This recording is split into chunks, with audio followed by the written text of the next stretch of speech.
Beauty कैसे बनेगी?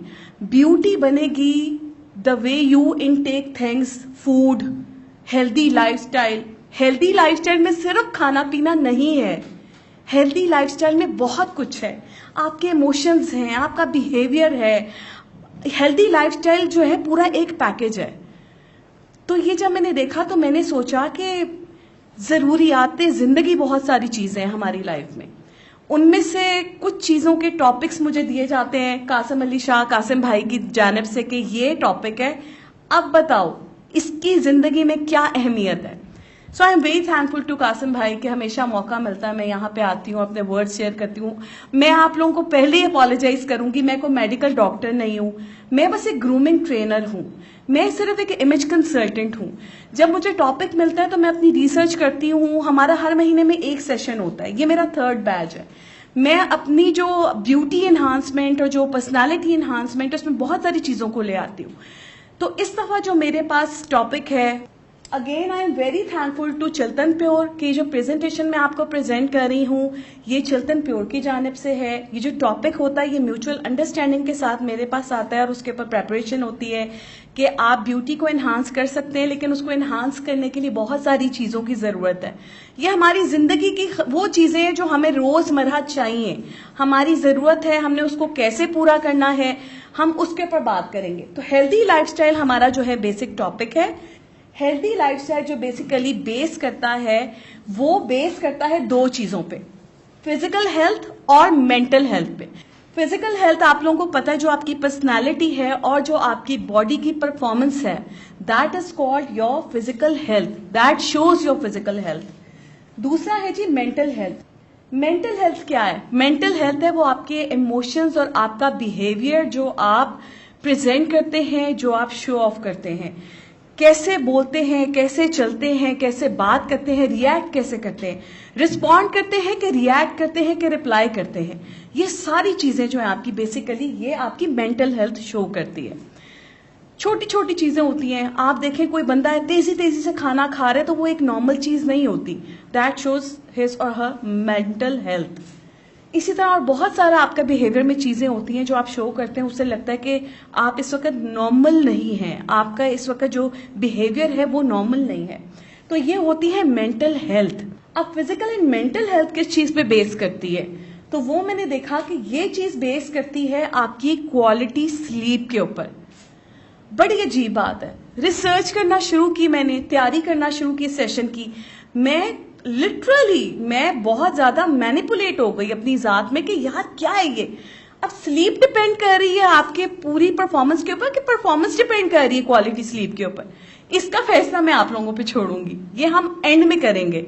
आप लोग पूरा सेशन लेकर मुझे बताइएगा कि क्या चीज है बेसिकली, आपकी बॉडी परफॉर्मेंस डिपेंड कर रही है क्वालिटी स्लीप पे या स्लीप डिपेंड कर रही है उसके ऊपर। साइंस ऑफ स्लीप के बारे में मैंने पढ़ा, मैं कोई मेडिकल डॉक्टर नहीं हूं, लेकिन मैंने जस्ट नॉलेज ली, कुछ डॉक्टर्स वगैरह से डिस्कस किया कि मैं ये शेयर करने जा रही हूं।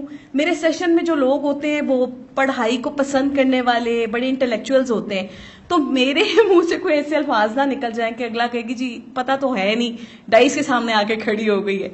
तो माजरत चाहूंगी अगर कुछ आपको लगे, बहुत इंटेलेक्चुअल्स बैठे हुए, कहीं लगे कि मैंने कुछ गलत बोला है तो आप प्लीज मुझे करेक्ट कर सकते हैं। लेकिन मेरी अंडरस्टैंडिंग ये है कि जब हम सोते हैं तो हमारी बॉडी से कुछ हार्मोन्स रिलीज होते हैं, उसमें एक जो हमारा स्लीप का हार्मोन है वो है मेलाटोनिन। किसी को पता है इस बारे में? मेलाटोनिन अगर तो ज्यादा रिलीज होता है वो भी नुकसानदेह है, आप ज्यादा सोते रहते हैं क्योंकि वो हार्मोन ज्यादा रिलीज हो रहा है, और जब आप ज्यादा सोते हैं तो आपकी पर्सनालिटी में ज्यादा आप गबी हो जाते हैं, आप ज्यादा एनॉय पर्सनालिटी बन जाते हैं और उससे रिएक्ट होती है आपकी स्किन। और इसके अलावा और बहुत सारी जो प्रॉब्लम्स हैं आपकी हेल्थ और मेंटल, वो इफेक्ट होती है। अगर ये मेलाटोनिन का जो हार्मोन है ये नॉर्मल रिलीज होता है बैलेंस में, तो वो आप लोगों के लिए बहुत अच्छा होता है।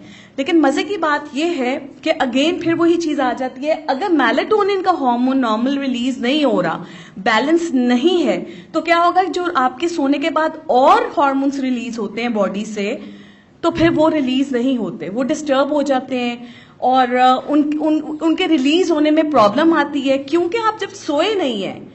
सोने की कॉजेज क्या हैं, सिम्टम्स क्या हैं, आपकी क्वालिटी स्लीप है या नहीं है, इसके बारे में हम बात करेंगे। बट द थिंग इज कि अगर मेलेटोनिन की मिकदार ठीक नहीं है तो जो बाकी हार्मोन्स हैं वो डिस्टर्ब हो गए, और वो आपका जो लाइफस्टाइल है, जो आपका ओवरऑल परफॉर्मेंस ऑफ बॉडी है, उसको इफेक्ट करता है और डिस्ट्रॉय करके रख देता है। और उस चीज में हमें बहुत सारी प्रॉब्लम्स होती हैं। आपने देखा होगा कि लोग अपनी पर्सनालिटी के अपीयरेंस पे ज्यादा फोकस्ड हैं आजकल। स्किन खराब हो गई है तो फौरन जाएंगे वो अपने स्पेशलिस्ट के पास पता करने के लिए कि मेरी स्किन का ट्रीटमेंट कर दें।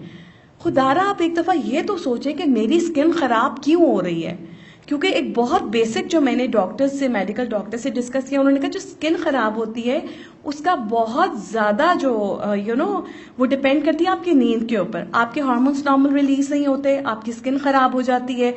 स्किन खराब होती है तो हार्मोन क्योंकि नॉर्मल रिलीज नहीं होते, वो आपको डिप्रेशन की तरफ ले जाता है, डिप्रेशन से भी स्किन इफेक्ट होती है। तो हम लोग हमेशा क्या करते हैं कि हम ऊपर वाली प्रॉब्लम को सॉल्व करने के लिए जाते हैं, अंदर की प्रॉब्लम को हम सॉल्व नहीं करते। तो ये हमने देखना है कि अगर अंदर प्रॉब्लम आ रही है तो पहले उसको जड़ से पकड़ा जाए, बाद में हम कुछ और जो है वो प्रॉब्लम अपनी सॉल्व करें। हमारा जो बाकी के हार्मोन्स रिलीज होते हैं वो कौन से? ग्रोथ हार्मोन है, जिसमें आपकी बॉडी डे के टाइम पे परफॉर्मेंस दे रही होती है, आपकी बोन्स और बॉडीज की ग्रोथ होती है। आपके क्या है कि जो बॉडी आपकी स्ट्रेस रिस्पॉन्स करती है, ऑब्वियसली कौन बंदा नहीं है जिसको स्ट्रेस नहीं होता होगा। हम ऑफिस में काम करते हैं, वी आर प्रोफेशनल्स। खवातीन वो घर में जो काम करती हैं, मैं कहूंगी वो ज्यादा प्रोफेशनल है। भाई घर को चलाना कोई आसान काम थोड़ी होता है, तो उनके अपने स्ट्रेसेस होते हैं, मर्दों के अपने स्ट्रेसेस हैं, प्रोफेशनल्स के अपने हैं, अनप्रोफेशनल्स के अपने हैं, घरदारी करने वालों के अपने हैं। तो आप उसको किस तरीके से रिस्पॉन्स करते हैं, उस अपने स्ट्रेस टाइम को कैसे हैंडल करते हैं, तो ये हैंडल करना जो है, फिर वो आपके हार्मोन जब इम्बैलेंस होते हैं तो आपका सारा सिस्टम खराब होता है। देन आपका जो ये एपेटाइट को कंट्रोल करता है हार्मोन, फिर वो भी इफेक्ट होता है। तो फिर क्या होता है? ऑब्वियसली आपकी हेल्थ तहस नहस हो जाती है। Symptoms, causes, solution and treatments की तरफ जाएंगे, बट सबसे पहले मैं ये पूछना चाहूंगी कि क्या हम डिटर्मिन कर सकते हैं इस चीज को कि हमारी जो नींद है वो परफेक्ट है? और अगर हम डिटर्मिन कर सकते हैं, हमें पता चल सकता है, तो वो किन बेसिस पे पता चल सकता है? हम में से बहुत सारे लोग हैं जिनको पता ही नहीं है कि यार हमारी भी नींद खराब है। हम जो स्लीप ले रहे हैं दैट इज नॉट क्वालिटी, ये एक पुअर स्लीप है, या मैं जस्ट ट्राई कर रहा हूं सोने के लिए। तो हमने सबसे पहले तो ये डिटर्मिन करना है सर कि आपकी जो स्लीप है आया वो क्वालिटी है या पुअर है। तो हम जाएंगे सबसे पहले how to determine sleep quality. अगर रात का टाइम है, दो तरीके से, रात के टाइम पे भी आपने बॉडी की परफॉर्मेंस देखनी है और डे के टाइम पे भी बॉडी की परफॉर्मेंस को आपने जज करना है। नाइट टाइम जो है, अगर तो आप रात को सो रहे हैं, ठीक है, लेकिन आपको नींद नहीं आ रही है, आप बार बार करवट ले रहे हैं, आप डिस्टर्ब हैं, आपको नींद जल्दी नहीं आ रही, रात को कई बार आप उठ रहे हैं, बार बार आप उठ रहे हैं, थोड़ी थोड़ी बार उठ जाते हैं, नाइटमेयर हो सकता है, कोई रीजन हो सकती है, या फिर बहुत जल्दी उठ जाते हैं, 3 से 4 बजे आपकी आंख खुल जाती है, उसमें आपने अलार्म नहीं लगाया हुआ, कोई काम नहीं है, कोई नियत नहीं है, लेकिन बगैर वजह के आप जल्दी उठ जाते हैं, सो जाते हैं, लेकिन सोने के बाद आपकी जो बॉडी है वेल रेस्टेड फील नहीं करती।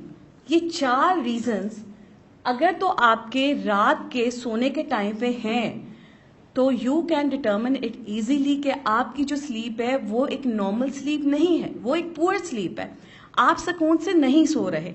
डे टाइम में आपकी जो बॉडी की परफॉर्मेंस है, बहुत थके हुए हैं, या आपको बहुत ज्यादा स्टमक का इशू है, या स्टमक लूज हो गया है, या कॉन्स्टिपेटेड फील कर रहे हैं, या फिर आपको बहुत ज्यादा नोजिया हो रहा है, तो ये आपकी डे टाइम की बॉडी परफॉर्मेंस है। तो भाई आपको ये जज करना पड़ेगा कि आपकी स्लीप जो है उसकी क्वालिटी अच्छी नहीं है।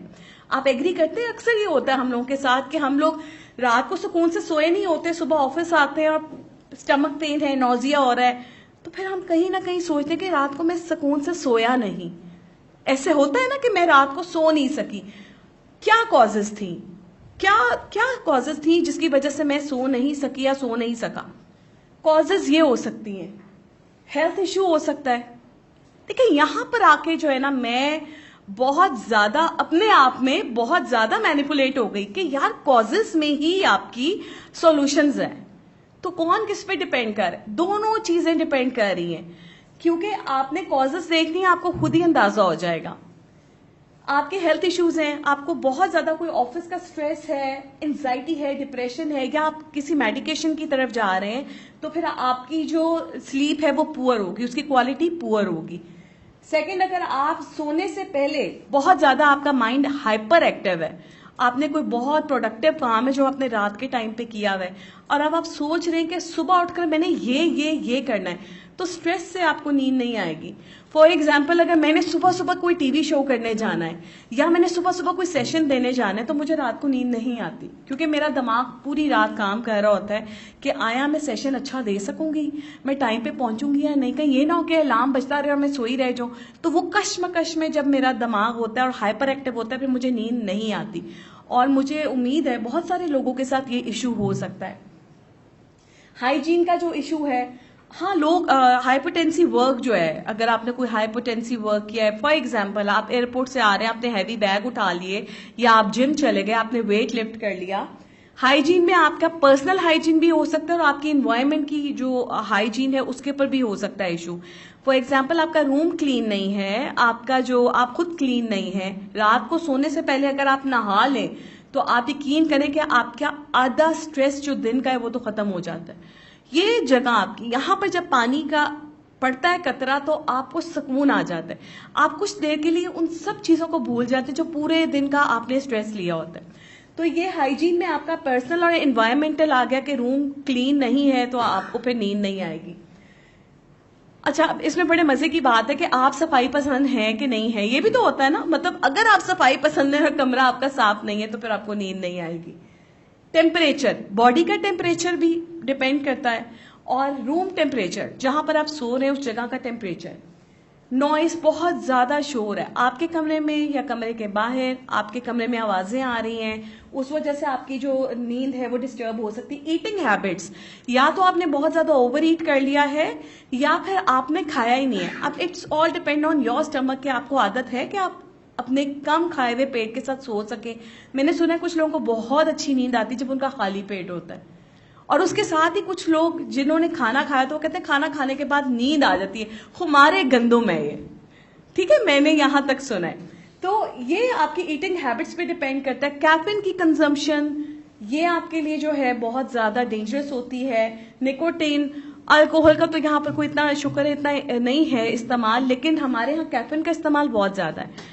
टी, कॉफी, ऑब्वियसली आप इसमें बहुत ज्यादा आजकल डिपेंड करते हैं। नट्स बहुत हैवी होते हैं और इनको रात में डाइजेस्ट करना जो है वो बहुत मुश्किल होता है। अगर आपने नट्स खाने हैं तो आप सिर्फ बादाम खा सकते, 3 से ज्यादा बादाम ना खाएं। अगर आपने 7-8 बादाम रात को खा लिए, आपका स्टमक उसको डाइजेस्ट नहीं करेगा और फिर आपकी नींद डिस्टर्ब होगी।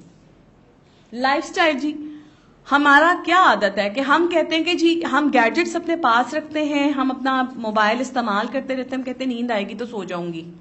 ऐसे ही नींद आएगी तो सो जाएंगे। माओ को सारा दिन टाइम नहीं मिलता है, आप बच्चों के साथ ड्यूटी कर रहे होते हो या आप ऑफिस में लगे होते हो, तो रात को आपको टाइम मिलता है, तो आप रात को ही अपनी जो भी आप लोगों ने चीजें सर्च करनी या कुछ भी करना होता है वो आप लोग उस पर कर रहे होते हो।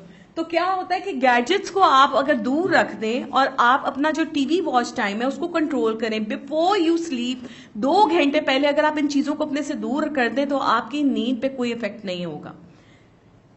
ऑनगोइंग वरीज, बिजनेस की प्रॉब्लम है, जॉब का इशू है, घर के इश्यूज हैं, रिलेशनशिप के इश्यूज आजकल बड़े आपको डिस्टर्ब कर देते हैं।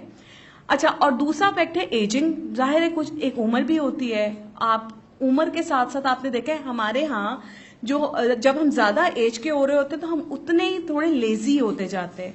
बहुत कम लोग हैं जो बहुत ज्यादा एक्टिव होते हैं और वो एक्टिव होने की वजह से उनकी नींद बहुत अच्छी जा रही होती है और हर चीज बड़ी स्मूथली चल रही होती है। तो एजिंग का भी एक फैक्टर है। अच्छा, how much sleep do you need? अच्छा, इसमें पूरा स्लीप चार्ट दिया है, कौन सी एज से लेके कौन सी एज तक आपको स्लीप की बहुत ज्यादा रिक्वायरमेंट है। प्रेजेंटेशन की इस पार्ट को मैं बहुत ज्यादा कवर नहीं करूंगी, यहाँ पे जितने एज ग्रुप के लोग बैठे हुए हैं उनको मैं कवर करूंगी। आपके साथ ये शेयर हो जाएगी कासिम अली शाह फाउंडेशन की जो हमारी यूट्यूब चैनल है उस पे। 8 से 9 घंटे की जो स्लीप है वो हम लोगों के लिए बहुत जरूरी है। अगर हम 8 घंटे की नींद नहीं लेते हैं, चलिए मिनिमम आप 7 घंटे कर लें। अगर आप बहुत हाइपर एक्टिव हैं या आपके पास सोने का टाइम कम है, तो 7 आवर्स जो है वो आपके लिए आइडियल टाइम होता है कि आपको उतनी नींद लेनी ही लेनी है। अगर आप अपने जिस्म के डिमांड के मुताबिक नींद नहीं लेते तो वो आगे जाकर आपकी बॉडी में बहुत बुरा इम्पैक्ट करती है। यहाँ पे बहुत मजे का काम शुरू होता है, टिप्स एंड ट्रिक्स का। अच्छा, ये टिप्स एंड ट्रिक्स है कि हम लोगों ने एक क्वालिटी स्लीप कैसे लेनी है, क्या क्या करना पड़ेगा क्वालिटी स्लीप लेने के लिए। जनाब, सबसे पहले तो कमरे के इंटीरियर से स्टार्ट करती हूँ। कोशिश ये करनी चाहिए कि अगर आपने अपने कमरे के इंटीरियर्स की तरफ अगर नजरसानी करनी है तो रूम्स के लिए जो कलर्स है ना वो बड़े लाइट सेलेक्ट करें, ताकि आपको उसमें से एक पीस, क्योंकि आपको पता है रंग भी जो है वो रंगों की भी एक साइंस है, ये भी आपको नॉन वर्बल कम्युनिकेट करते हैं, इनकी भी एक जुबान है। आप देखें, डार्क कलर्स की तरफ जाएं। आप कमरे का ऑरेंज रेड कभी देखे किसी के कमरे का रेड या ऑरेंज कलर? नहीं देखा ना कोई, क्योंकि वो कलर बहुत शार्प होते हैं, वो आपके मिजाज पे एक नेगेटिव इम्पैक्ट पैदा करते हैं। तो आपने जो कमरे का कलर है उसको सिलेक्ट करते हुए ये जहन में रखना है कि वो बहुत न्यूट्रल कलर होना चाहिए। वो ऑफ वाइट हो सकता है, वो ग्रे हो सकता है, वो बेज हो सकता है, लाइट टोन्स में चले जाएं। रूम की लाइट्स भी बहुत अफेक्ट करती हैं आपके ऊपर। अब आपने ये देखना है कि आपके दिमाग पर बल्ब की लाइट अफेक्ट कर रही है कि व्हाइट लाइट अफेक्ट कर रही है। तो वो आपने जो लाइट्स आपके कमरे में होनी चाहिए वो बहुत लाइट होनी चाहिए। हमारे यहाँ आजकल सॉल्ट लैंप्स बहुत इफेक्टिव एक चीज आ गई हुई है। आपको पता है सॉल्ट लैंप के बारे में बहुत अच्छी अच्छी बातें कही जाती हैं। आई डोंट नो मिथ है कि रियलिटी है, बट मुझे वो चीज बहुत अट्रैक्ट की कि जो सॉल्ट लैंप है वो आपके कमरे की नेगेटिविटी को खत्म करता है। तो आप रात को अगर अपने कमरे में सॉल्ट लैंप जला लेते हैं, लाइट सा हैवी ना करें आप, तो उसमें आपके कमरे में जितनी नेगेटिविटी होती है वो खत्म होती है। तो कोशिश करना चाहिए। लोग तो यहां तक कहते हैं कि जादू के अगर असरात कमरे में पाए जाते तो वो भी खत्म होते हैं। आई डोंट नो मिथ है क्या है, बट ये कि दिल के सुकून के लिए आपको जो चीज अट्रैक्ट कर जाए, तो सॉल्ट लैंप जो है उसका आप इस्तेमाल शुरू करें। वो एक बहुत अच्छा इफेक्ट क्रिएट करता है रूम में। तो ऑल लाइट्स के बजाय बेहतर होगा कि आप सॉल्ट लैंप की तरफ चले जाए। उसमें भी डिफरेंट लाइट्स होती हैं, व्हाइट लाइट है, लाइट ऑरेंज लाइट है, येलो लाइट है, जो आपको सुकून देती है वो लाइट। क्योंकि कुछ लोग जिनको माइग्रेन का इश्यू होता है उनके लिए जो ऑरेंज लाइट्स होती हैं और जो सन की लाइट होती है ये बहुत हॉरेबल होती है, क्योंकि जैसे ही अचानक से आपको एक शुआ पड़ती है और आपका जो माइग्रेन का प्रॉब्लम है वो स्टार्ट हो जाता है। आई डोंट नो आप लोगों में से किसी के साथ वो प्रॉब्लम है या नहीं है, लेकिन ये एक प्रॉब्लम है। Spacious place not full of things. अगर आपने अपने रूम की एनवायरनमेंट अच्छी बनानी है तो कोशिश करें उसमें कम से कम सामान भरें। लोगों ने कमरे को भरा होता है, वॉल भी नहीं छोड़ी होती, शादी की तस्वीरें भी लगा दी, अपने बचपन के दोस्तों के साथ तस्वीरें लग गई, नाना दादा की सारी यादगिरी कमरे में आ जाती है। मैं कहती हूँ वो उसके लिए कोई अलग गैलरी रहने दें। आपके घर में कोई ना कोई ऐसी जगह होगी, एंट्रेंस है वहां पे गैलरी है, उधर प्लेस कर दे। तो अपने कमरे को आप जितना पुरसुकून रखेंगे उतना अच्छा है। और कोशिश करें कि अल्लाह का नाम, इसके कित्ते जो इस्लामिक कित्ते होते हैं वो अपने कमरे में ना लगाएं, क्योंकि ये बेदबी हो जाती है। आपने लेटना है, खाना काबा का रुख बड़ा मैटर करता है, कहाँ पे है कैसे, और फिर आप अपने कमरे में बड़े इजी होते हैं। तो कोशिश करनी चाहिए कि इस तरह के फ्रेम्स आप अवॉइड करें और अपना जो आपका रूम है उसमें सिर्फ वो सामान प्लेस करें जिसकी आपको जरूरत है। स्पेशियस रहने दें ताकि आपका भी दिमाग स्पेशियस रहे, यू नो। अब ये देखें जी, personal and room hygiene. Create a room that's ideal for sleeping, clean room, bed and yourself definitely. ये तो नहीं होगा कि कमरा साफ है और आपका अपना जो है वो आपको पता ही नहीं है कि आप खुद किस हद तक क्लीन है। तो कोशिश करनी चाहिए, आप यकीन करें बाहर का जितना स्ट्रेस है, जो आपको प्रॉब्लम्स हैं बाहर की, वो सब निकल के बाहर आ जाती है जिस वक्त आप घर आते ही शावर लेते हैं। तो प्लीज शावर आपने लाजमी लेना है। क्लीनलीनेस का हरगिज मतलब ये नहीं है कि आगे मैं आपको चीजें बताने जा रही हूँ मजीद, आपने कमरा साफ ना किया और वहां पर आप खुशबू फैला रहे हो, तो खुशबू से कोई इफेक्ट नहीं होना। जब तक आपका कमरा क्लीन नहीं है, आपके कपड़े क्लीन नहीं है, अपना कोई स्मूथ सा ड्रेस रात को सोने के लिए रखें, अपने आप को फुल पैम्पर करें। खुदा का वास्ता है, आप बहुत इंपॉर्टेंट है। आपने थेरेपी करनी है, आप अपनी थेरेपी करनी है। आप आज कसम खाकर जाएं कि मैं बहुत इंपॉर्टेंट हूं और मेरे जैसा कोई दूसरा नहीं है, मैं बहुत अहम हूं। मेरी अहमियत बहुत है, अगर मैं ना हूं घर पर तो पता नहीं क्या होगा। अपने आप को इंपॉर्टेंस देना शुरू करें, आप देखें आपकी जिंदगी के आधे मसले खत्म हो जाएंगे। जहां पर हम अपने आप को बहुत ज्यादा इग्नोर करने लगते हैं ना, प्रॉब्लम शुरू होती है वहां पे। अपने आप को पैम्पर करें। अल्लाह मियां ने आपको जैसे बनाना था बना दिए, अब आप कैसे प्रेजेंटेबल बनते हैं ये आप अल्लाह को जवाबदेह होंगे। ये कोई मैं मजाक नहीं कर रही, ये वाकई बात है कि आप अल्लाह को जवाबदेह हैं कि उसने आपको जिंदगी अता की तो आपने उसको कैसे गुजारा। अपनी जिंदगी के कुछ कानून कवानीन कोई बनाएं और उसके तहत जिंदगी गुजारें। आपने नमाज पढ़नी है। आप यकीन करें, बड़े लोग होते हैं जो बेरोजगार हो जाते हैं। कोरोना ने कितनी कितनी जॉब्स खत्म किए, कितने काम खत्म किए, लेकिन हैट्स ऑफ टू दोज जिन्होंने अपने उस टाइम को भी क्वालिटी टाइम बनाया है। कैसे बनाया है? आप 5 वक्त की नमाज पढ़ लेते हैं, आप वॉक कर लेते हैं, आप घर के कामों में घर वालों की मदद करते हैं, आपका आधा दिन वहीं पे चला जाता है। आधा क्या, पूरा दिन चला जाता है। लोगों की मदद करें, लोगों की खुशी में अपनी खुशी ढूंढें, ना कि किसी को खुश देख के परेशान हो रहे हैं। क्योंकि हम लोग हर चीज कवर कर रहे हैं सेशन में, बिहेवियरल इश्यूज भी हमारे, क्योंकि हमने मेंटल हेल्थ की बात की है। तो मेंटल हेल्थ कैसे होगी? दूसरों को खुश देखकर आपको खुशी होगी, तो आप समझे आप एक मेंटली तौर पे हेल्दी पर्सन है। नो साउंड और सोलफुल म्यूजिक सिलेक्शन, अब डिपेंड्स ऑन कि अगर तो आपको कोई म्यूजिक पसंद है, म्यूजिक से लगाव है, तो I am telling you music जो है उसमें अगर सोलफुल थीम्स हैं तो वो आपकी नींद के लिए आपको बहुत सुकून अता करता है। रोज मत लगाएं, रोज ना लगाएं, कभी कभार थेरेपी जरूर लिया करें। अपने कमरे में खामोशी से कोई ना कोई म्यूजिक जो आपको पसंद है हल्की आवाज पे लगाएं और देखें, भूल जाए सारी दुनिया का स्ट्रेस। कोई स्ट्रेस नहीं है आपकी जिंदगी में, इस वक्त सिर्फ आप हैं। आप सबसे ज्यादा खुश हैं, आंखें बंद करके ये थेरेपी करें। मैं हूं, मेरा कमरा है और मैं बहुत खुश हूं, मेरी जिंदगी में कोई स्ट्रेस नहीं है। तो आप यकीन करें कि उसके बाद जब आप उस चीज से वापस आएंगे तो जो प्रॉब्लम्स आपकी होंगी वो आपको प्रॉब्लम लगेंगी ही नहीं। अल्लाह मियां प्रॉब्लम्स देता है भाई, सॉल्यूशन भी देता है। हम पता नहीं क्यों इतने ज्यादा स्ट्रेस ले रहे होते, क्या होगा भाई? उसने प्रॉब्लम डाली है, ईमान पुख्ता रखें, हो जाएगा। जो होगा बहुत अच्छा होगा। बहुत सारी प्रॉब्लम्स आपकी जिंदगी में नेमत होती है, आपकी जिंदगी में कुछ अच्छा होने के लिए आती है। मुझे आज भी याद है, मेरी जॉब छूट गई। ऑफिस मैंने नई नई जॉब शुरू की थी, जॉब्स की पॉलिटिक्स का पता नहीं होता था, और मेरे ऊपर एक छोटे से इशू के ऊपर मेरे एक डायरेक्टर ने, मैं टीवी चैनल पे जॉब करती थी, उन्होंने मुझे कहा कि जो हो तुमने तो ये कर दिया तो हम तुम्हारी जॉब खत्म। मैं आई और मैं 3 दिन तक मैं इतना रोती थी कि घर वाले परेशान हो गए कि यार इतना क्या रोना, क्यों रो रही है, ऐसी क्या प्रॉब्लम हुई है जो इतना परेशानी हुई है।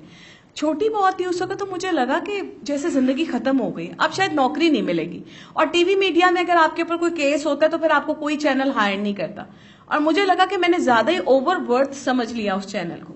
आप अचानक से यकीन करें कि 5 दिन के रोने धोने के बाद मैंने फैसला किया कि मैं तो अपना ईमान पुख्ता रखती हूँ अपने खुदा पर, मुझे इसके बाद जो मिलेगा वो बहुत अच्छा होगा। जो वक्त मुझे मिल रहा है वो गोल्डन टाइम है, पता नहीं जब मुझे नेक्स्ट टाइम नौकरी मिले तो मुझे वक्त मिले या ना मिले, तो बेहतर है कि मैं इस वक्त को बहुत क्वालिटी टाइम बनाऊं। तो मैंने अपनी हेल्थ केयर बड़ी अच्छी की, मैंने लोगों के साथ मिलकर सोशल वर्क बहुत किया। 6 महीने परेशानी होती थी बीच में, वो एक दौरा होता है ना कि यार क्या इतना पढ़ लिख के क्या करना है, कोई रास्ता ही नजर नहीं आ रहा। लेकिन 6 महीने के बाद अचानक से एक बहुत बड़े टीवी मीडिया चैनल, दुनिया टीवी, जो लोगों का ख्वाब होता है कि मेरी नौकरी लग जाए, तो मुझे पता चला इंटरव्यू हो रहा है और मैं चली गई इंटरव्यू देने के लिए। जब मैं वहां गई हूं तो मैंने देखा मुझसे बड़े बड़े जर्नलिस्ट वहां पर बैठे हुए थे और वो काम कर रहे थे। और मैंने कहा ले भाई कुछ भी ना हुआ। उन्होंने रिटन पेपर थरमाया और मैंने रिटन पेपर फिल किया और टेस्ट था हमारा, पेपर दिया और मैं आ गई। मैं रास्ते में आ रही हूँ, मैं बड़ी परेशान आई। मैंने कहा कहाँ होने लगा है, कुछ भी नहीं होगा। कहीं कहीं पे आपकी अक्लमंदी होती है कि आप, मैं गई तो मैं जाते जाते अपने वो 6 महीने का जो टाइम स्पेन जिसमें मैंने सोशल वर्क किया था, आर्टिकल्स लिखे थे, मैगजीन्स में इंटरव्यूज छपवाए थे, रेडियो में काम किया, वो सारा मैं बंडल उठा के साथ लेकर गई। मुझे पता ही नहीं था, मैं इतनी परेशान है कि मेरे पास तो कोई सिफारिश नहीं है, दुनिया टीवी में मुझे कौन रखेगा। और मुझे हंसी आए कि मैं किस कदर बेवकूफ हूं कि मैं जॉब के लिए चली गई, जबकि मेरा तो बैक स्ट्रांग नहीं है। आप यकीन करें, मैं घर पर पहुंचती हूँ, मुझे घर पहुंचने से 5 मिनट पहले रिक्शे में बैठी हुई थी मैं, और मुझे कॉल आती है HR डिपार्टमेंट से कि मुबारक हो, आपकी सिलेक्शन हो गई। 10 मिनट तक तो मुझे यकीन ही ना आया कि मैं इतनी काबिल हूं कि मुझे इतने बड़े इदारे ने ऑफर कर दी और मेरी जॉब शुरू हो गई। बड़े बड़े जर्नलिस्ट रह गए और मेरी नौकरी हो गई। मेरा ईमान बहुत पुख्ता हो गया।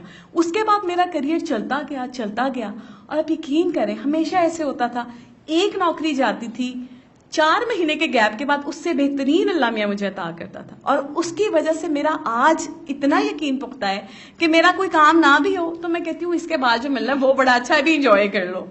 ठीक है ना, ये बहुत मजे की बात है। एनीवेज, बात कहां से निकली और कहां पे चली गई। Soft colour light switch on while sleeping. अच्छा, ये वो जो मैंने आपको बोला है अभी कि आप कोई लाइट कलर की लाइट है वो अपने कमरे में जो है उसका स्विच ऑन करें और वो आपके लिए बहुत अच्छी थेरेपी है। अच्छा, फ्रेग्रेंस इंपॉर्टेंस पे आ जाते हैं। हाइजीन का हो गया, ठीक है, कि कैसे आपने अपने आप को क्लीन रखना है, अपनी सोच को पॉजिटिव रखना है, आपके एनवायरनमेंट को आपने क्लीन रखना है। लेकिन उसके बाद जो सेकंड स्टेप आता है, जो मैंने कहा था ना कि खुशबू मैटर नहीं करती जिस वक्त तक कि सफाई ना हो, खुशबू उस वक्त मैटर करती है जब पहले सफाई कर ली हो। तो अब ये दूसरा स्टेप आता है। बखूर बहुत खूबसूरत एक चीज है, जैसे आपको मैंने बोला है कि सॉल्ट लैम्प नेगेटिविटी खत्म करती है। बखूर भी आपके कमरे से हर तरह के जरासीम, हर तरह का जो कीड़ा है, हर तरह की जो बुराई है उसको खत्म करती है। आपने वो वर्ड सुना हुआ है, धूनी देना, ठीक है, सबको पता है, हम लोगों की लैंग्वेज में इस तरह के वर्ड्स बड़े मजे मजे के होते हैं। आपने बखूर को जस्ट उसका एक कोयला मिलता है छोटा सा खुशबू वाला, आपने कोयले को जला के उस इलेक्ट्रिक प्रोटेक्टर के ऊपर लगाना है और उस कंटेनर को आपने पूरे कमरे में ऐसे ऐसे करके, दीवारों में, अलमारियों में, इवन के हर जगह पे आपने एक खूबसूरत फ्रेग्रेंस वो आपके पूरे कमरे में पैदा कर देता है। कोशिश कीजिएगा कि वो जो खुशबू है अगर आपने अपनी अलमारी में दी है तो आपके सारे कपड़ों में वही खुशबू आ जाएगी, उससे अच्छा कोई परफ्यूम नहीं है। तो वो आप जो है वो थेरेपी है एक बहुत अच्छी, वो आप अपने कमरे में करें। कमरे में क्या, मैं तो कहती हूँ पूरे घर में करें, क्योंकि मैं खुद अपने घर में बखूर जो है वो चला के छोड़ देती हूँ कमरे में, पूरा घर उसकी खुशबू से मौतर हो जाता है और वो एक इतनी जबरदस्त फील होती है। ये आप लोगों ने जरूर करना है। एयर फ्रेशनर्स तो लोग यूज करते हैं, अब जरा बखूर की तरफ आकर देखें। नॉर्मली सऊदिया से मिलता था, लेकिन अब ये है कि अल बलाग यहाँ पर कोई स्टोर है, वहां से मिल जाता है। बड़े बड़े स्टोर्स में अवेलेबल, आप हाइपर स्टार चले जाएं, वहां पे एक इस्लामिक सेंटर बना हुआ है, वहां से आपको कंटेनर्स मिल जाते हैं। अच्छा, इसमें फिर आपकी जो एनवायरनमेंट में यूज फॉर प्लेजेंट एनवायरनमेंट, ये उसमें आ गया कि आपने अपने इर्द गिर्द उसकी जो है वो धूनी देनी है और वो जला के रखना है। Mist your pillow. अच्छा, ये पिलो मिस्ट है, वैसे तो इसके ऊपर इंस्ट्रक्शंस लिखी होती हैं। आज गुड न्यूज ये है कि चिल्तन वालों ने हमें ये मिस्ट आप लोगों के लिए फॉर गिफ्ट दिया है। आज आप जाओगे तो आप सबको वो एक चिल्तन का मिस्ट मिलेगा जिसको आपने अपने पिलो पे लगाना है। अच्छा, इस पे 3 दफा लिखा होगा, 3 स्ट्रोक। ये उन्होंने मुझे स्पेशली बोला कि नहीं 3 नहीं, क्योंकि आप अभी बिगिनर हैं, तो फिर आप सिर्फ 1 मिस्ट 1 स्प्रे करें अपने पिलो के साइड पे। तो आपने इसका एक बिल्कुल जो है ना वो करना है। इसकी खास बात क्या है, मिस्ट तो ये है, it's a lavender mist. Lavender जो होता है उसका एसेंशियल ऑयल या उसकी हर जो चीज है वो आपको स्लीप के लिए बहुत ज्यादा एसेंशियल है। आपके स्लीप हार्मोन को जो है रिलीज होने में मदद देता है और आपके दिमाग को पुरसकून करता है। तो आपने कोशिश करनी है कि इसको आप एक दफा जरूर ट्राई करके देखें। आप इस मिस्ट को लगाएंगे, आप जब सोएंगे तो आपको फौरन सुकून से नींद आ जाएगी। आपको याद होगा कि मैंने रिफ्लेक्सोलॉजी का जो है बड़ा जिक्र किया था। रिफ्लेक्सोलॉजी एक टर्म है जो बेसिकली आम सी लैंग्वेज में कहा जाए तो ये मसाज है। आपके हाथ और आपके पाँव में कुछ ऐसे पॉइंट्स होते हैं, कुछ ऐसे प्रेशर पॉइंट्स होते हैं जिनके ऊपर अगर आप मसाज करें तो वो आपके जिस्म के इंटरनल फंक्शन को एक्टिव करता है, बल्कि सेहतमंद करता है, हेल्दी करता है। तो जो लिवेंडर की बात हो रही है, लिवेंडर का बताती चलूं, it's an essential oil, it's not a career oil. जब भी एक रूल है, जब भी आपने कोई एसेंशियल ऑयल इस्तेमाल करना है उसको डायरेक्टली आपने मसाज के लिए अप्लाई नहीं करना, आपने उसके अंदर कोई ना कोई करियर ऑयल ऐड करना है। तो बेस्ट करियर ऑयल जो है वो है ऑलिव ऑयल। आप इसके बीच में ऑलिव ऑयल यूज कर सकते हैं। अच्छा, अब वो क्वांटिटी कितनी होनी चाहिए? अगर आप एसेंशियल ऑयल यूज कर रहे हो तो आपने मसाज के लिए अच्छी खासी क्वांटिटी ले ली ऑलिव ऑयल की। उसके अंदर you will add few drops of this essential oil, lavender के जस्ट आपने थोड़े से ड्रॉप्स ऐड करने। वो 3 हो सकते हैं, वो 4 हो सकते हैं, इससे ज्यादा नहीं होने चाहिए। उसको आपने मिक्स करना है और उसके बाद रात को खास तौर पे सोने से पहले अपने पाँव पे अच्छे तरीके से मसाज करना है। आपने इतने अच्छे तरीके से मसाज करना है कि आप एक टाइम नोट करके रख लें कि मैंने 10 मिनट तक अपने पाँव का मसाज करना है। 10 मिनट तक मसाज करने के बाद जब आप सोएंगे तो आपकी नींद बहुत क्वालिटी होगी। अच्छा, इसमें मैं आप लोगों को ये बताती चलूं कि हम लोग एक गलती करते हैं, हमारी तबीयत खराब होती है और हम सबसे पहले कहते हैं कि हल्की सी भी तबीयत खराब हो गई, गर्मी लग गई है, सर्दी लग गई है, नॉर्मल चीजें हैं ना। अब हमने बीमारी को हवा ज्यादा बना लिया क्योंकि कोरोना ने और डेंगू जैसी बीमारियों ने हमें डराया भी बहुत है। एग्री करते हैं ना इस चीज से। हम हर चीज की जो इलाज है ना वो ढूंढते हैं डॉक्टर के पास। हर चीज का इलाज। आप पुराने वक्तों में देखें, हमारी नानियां दादियां जरा सर में दर्द होती थी, कहती थी आओ बैठो मैं सर में तेल लगा दूं, खुश्की हो गई होगी, आओ मैं कान में तेल डाल दूं, हाथ पांव की मालिश कर देनी। मुझे पिछले हफ्ते याद है मेरी क्योंकि मैं काफी गर्मी में कहीं गई और गर्मी लग गई मुझे, मैं घर आई और पहले मैंने सोचा कि मैं डॉक्टर पे चली जाऊं, दूसरा दिन है, तबीयत ठीक नहीं हो रही। ऐसे मेरे जहन में आया कि मैंने जो डॉक्टर को जाके फीस देनी है, मैं ऐसे करती हूँ कि मैं वही पैसे जो है ना, वो जो एक बच्ची आती है घर में उसको बुलाती हूँ कि आके मेरे सर पे तेल डाल दे। आप यकीन करें, वो बच्ची आई, मैंने उसे अपने सर पे तेल लगवाया और मैं आधे घंटे के बाद ऐसे था जैसे मैं दुनिया में आ गई हूँ। मुझे ऐसे लग रहा था मेरी आंखें नहीं खुल रही और आधे घंटे के सर के मसाज के बाद मैं बिल्कुल जिंदा होकर बैठ गई। मतलब अब आप सोचें कि मैंने ये वर्ड इस्तेमाल किया है तो मेरी तबीयत बहुत ज्यादा खराब थी। तो मैंने हमेशा रिफ्लेक्सोलॉजी की टर्म को इतना ज्यादा अप्रिशिएट इसलिए किया है, आपकी तबीयत खराब हो रही है ना, देखिए 3,000 4,000 से कम कोई डॉक्टर की फीस नहीं है आउटडोर में। भाड़ में जाए भाई, आपकी तबीयत वैसे भी खराब हो सकती है, आप जाएं किसी अच्छे से मसाज सैलून के पास, आप वहां पे जाके उतने ही पैसे भले दें, उतने देने नहीं पड़ेंगे, उससे कम ही देने पड़ेंगे। जाके 1.5-2 घंटे का बॉडी मसाज लें, पैरों का मसाज कराएं, हाथों का मसाज कराएं, सर का मसाज कराएं। फिर आपने मुझे मैसेज करना है, कसम लग जाए आपको, आपने मेरे YouTube चैनल के नीचे आके मुझे मैसेज करना है कि आप बताएं आपको कैसा फील हो रहा है। आप एक दफा थेरेपी करके देखें, दिस इज रिफ्लेक्सोलॉजी। भाई आप हर चीज को शरई तौर पे देखते हैं ना, तो आप कभी इस चीज को समझें, तबीब की जो हिस्ट्री है उसको देखें, अपनी नानियों दादियों के बारे में सोचें, वो ये चीजें करती थी यार, उनको ज्यादा नॉलेज थी। तो ये अल्हम्दुलिल्लाह एक बहुत बेस्ट मैंने आपको टिप दिया और ये आपने करके देखनी है। Okay, pay attention to what you eat and drink, very important. कभी कभी होता है ना, आप कोई चीज नई करना शुरू करते हैं, फिर हर एक को बताते हैं मैं ये कर रहा हूं, मैं ये कर रहा हूं। उसमें ये नहीं होता कि आप जाके अपनी शेखी मारे कि मैं ये कर रहा हूं, नहीं, आप दूसरों को इसलिए बता रहे थे कि आप भी करें, आपको भी अच्छा इफेक्ट होगा। कोशिश करें कि अपने पेट को थोड़ा सा खाली रखकर खाना खाएं, पानी पिएं। आजकल देखिए कितनी सारी वो निकली है ना फूड इनटेक की थ्योरीज। मैंने पिछले दिनों पढ़ा है वाटर डाइट के बारे में, खाएं कम पिएं ज्यादा। समटाइम्स होता है ये लगी प्यास होती है और हम कहते हैं भूख लग रही है और हम खा लेते हैं, फिर हम खाते ही जाते हैं, फिर हमें बार बार लगता है भूख लग रही है।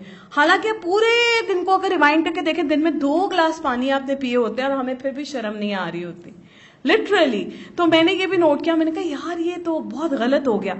तो मुझे किसी ने बड़ा अच्छा ट्रिक बोला, मंडे और थर्सडे का रोजा रखना शुरू कर दो। मंडे और थर्सडे का आप रोजा रख लें। अच्छा, आपसे रोजा नहीं रखा जा रहा, ठीक है, फिर आप इंटरमिटेंट फास्टिंग पे आ जाएं।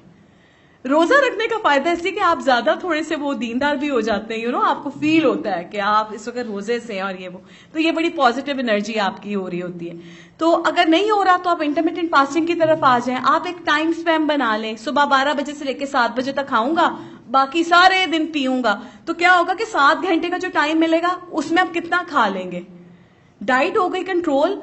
जब आप खाते साथ सो जाएंगे तो फिर आप कैसे सोचेंगे आपको नींद आएगी, क्योंकि पेट नहीं सोएगा, ठीक है, आपने लेट खाया होगा तो फिर पेट पहले हजम करेगा फिर सोएगा। तो बेहतर है कि आप थोड़ा सा अपना ये स्टफ देखें कि आप क्या स्टफ कर रहे हैं, कितना खा रहे हैं, कैसे खा रहे हैं, टाइम क्या है। खाना खाने के 3-4 घंटे छोड़ना पड़ेगा आपको, फिर आप जाकर सोएं। तो आप कोशिश करें वो जो टाइम हम देखते हैं ना कि 7 बजे लोग खाना खा लेते हैं, उस पर देखें उनकी लाइफ कितनी एक्टिव है, क्योंकि उसके बाद वो कार्बोहाइड्रेट्स इनटेक नहीं कर रहे होते। ये मुझे एक जबरदस्त पाउडर के बारे में इन्होंने बोला है चिल्तन वालों ने। इनका एक पाउडर है वेलेरियन रूट, ये बेसिकली एक रूट का पाउडर है, प्योर रूट पाउडर है। इसकी अगर आप ½ टीस्पून ले लेते हैं रात को सोने से पहले, लेकिन मजे की बात यह कि मैंने उनके एक्सपर्ट से बैठ के पूछा कि मुझे थोड़ा सा इसकी नॉलेज दे दें। उन्होंने कहा मैंने जितनी भी दवाइयां थी ना जो लोग नींद के लिए खाते हैं, मैंने देखा कि उसमें ऐसी कौन सी चीज सिमिलर पाई जाती है जो हर दवाई में और लोग खा रहे हैं, तो उसमें ये पाउडर था। तो इस पाउडर की हमने वो रूट ली है, उसको पीसा है, उसका पाउडर बनाया है। अच्छा, ये खाने के लिए उन्होंने इसका एक्सपेरिमेंट किया है पर्सनालिटी के ऊपर। उन्होंने कहा है कि ये आपने 2 हफ्ते तक खानी है। 2 हफ्ते में आपने रोज रात को ½ टीस्पून खाना है, उसके बाद फिर आपने कहीं जाना नहीं है। कोशिश करें कि आप अपने बेड पर ही ये ½ टीस्पून इसका लें, उसके ऊपर पानी पी लें, उसके बाद फिर आपने उठना नहीं है, क्योंकि ये फौरन आपको नींद लाने के लिए आपको थोड़ा ढीला करेगी। तो ये आप ले सकते हैं, इट्स वेरी हेल्दी, लेकिन just for 2 weeks, not more than 2 weeks. उसके बाद उन्होंने कहा फिर वो रिएक्ट करना शुरू करता है मैदे को, क्योंकि भले ही ये एक नेचुरल प्रोडक्ट है, लेकिन नेचुरल चीजों में भी बहुत सारी चीजें छुपी होती है। लिमिट डे टाइम नैप्स, थोड़ी थोड़ी देर बाद सो जाना। आज छुट्टी है, चलो छुट्टी है तो थोड़ी देर बाद देख, खवातीन में खास तौर पर ये बात पाई जाती है, हंस रही हैं, ठीक है, कि थोड़ी देर बाद लेट जाते हैं। अच्छा थक गए, अब किचन से काम करके आए हैं, थक गए, वो थक में सारा दिन सोई रहती है, रात को कितनी नींद नहीं आ रही, ठीक है, फिर कितनी डिप्रेशन हो गया, नींद नहीं आती, शायद इस वजह से डिप्रेशन हुआ है। तो ये प्रॉब्लम नहीं है। आप जब बार बार जिस्म को रेस्ट देंगे तो रात को फिर जिस्म रेस्ट नहीं लेगा। दिन में आपने जो फिजिकल एक्टिविटी है वो जरूर ऐड करनी है। जैसा कि मैंने आपको बताया था कि आपने अपना जो माइंड है वो हाइपर एक्टिव नहीं रखना रात के टाइम पे सोने से पहले। तो कोशिश करें कि आप शाम को अगर वॉक करें तो उसके बाद आपको 5 से 6 घंटे होने चाहिए जिसमें आपकी बॉडी एक नॉर्मल सिस्टम की तरफ आए, ताकि फिर आप सोने की तरफ जा सकें। वरीज अगेन दैट, प्रॉब्लम्स तो आती हैं, ईमान पक्का होना चाहिए कि आती हैं और चली भी जाती हैं, बहुत ज्यादा नहीं। अपने आप को पॉजिटिव रखना है, अल्लाह पे ईमान पुख्ता रखना है। आपने देखना है आपकी प्रॉब्लम्स आती है और उसके बाद जो सॉल्यूशन होता है उसमें बहुत बेहतरी होती है। पहले हम चले गए थे, सबसे पहली स्लाइड की तरफ अगर जाएं तो हमने अपनी फिजिकल हेल्थ की तरफ बात की थी, फिर हमने बीच में इमोशनल को कवर किया। ये मेरी आखिरी स्लाइड है। विद दैट इतनी मेहनत कर ली आपने अपनी खुराक के साथ, अपनी जिस्मानी सेहत के साथ, जहन से भी कुछ चीजें निकालने की जरूरत है। ये ईगो, ये जेलसी, ये एरोगेंस, यकीन जाने निकाल कर देखें, किसी को फर्क नहीं पड़ता। जलेंगे आप तो आपकी सेहत खराब होगी, ईगो आप दिखाएंगे प्रॉब्लम आपको होगी, एरोगेंस आपके अंदर है तो प्रॉब्लम आपको होगी, किसी का कुछ नहीं जाएगा। You have to be positive. आप एक दफा पॉजिटिव होकर देखें, दुनिया आपके आगे पॉजिटिव मूव करेगी। लोगों को आपके ऊपर इतना भरोसा होना चाहिए कि लोग अपने दिल की बात आपके साथ कर सकें, लेकिन आप इतने भी शीरी नहीं बनेंगे कि आप सुन के सारी नेगेटिविटी अपने अंदर ले लेंगे। इतना मीठा रहे लोगों के साथ कि वो आपसे शेयर कर सके, लेकिन हर चीज को बहुत ज्यादा दूसरों के साथ शेयर करना ये इतना हेल्दी नहीं है। कुछ चीजें पर्सनल होती हैं, उनको पर्सनल रहने देना चाहिए, इससे कबाहतें बढ़ती हैं। आप बात करेंगे इनसे, ये बात करेंगे इनसे, ये बात करेंगे आप दोनों से, और बातें फैलती फैल जाएंगी, वो पर्सनल नहीं रहेंगी। तो कुछ बिहेवियरल आपके ट्रीटमेंट्स हैं, उनमें आपकी ईगो, जेलसी, एरोगेंस खत्म कर दें, देख लीजिएगा बहुत बेहतर होगा।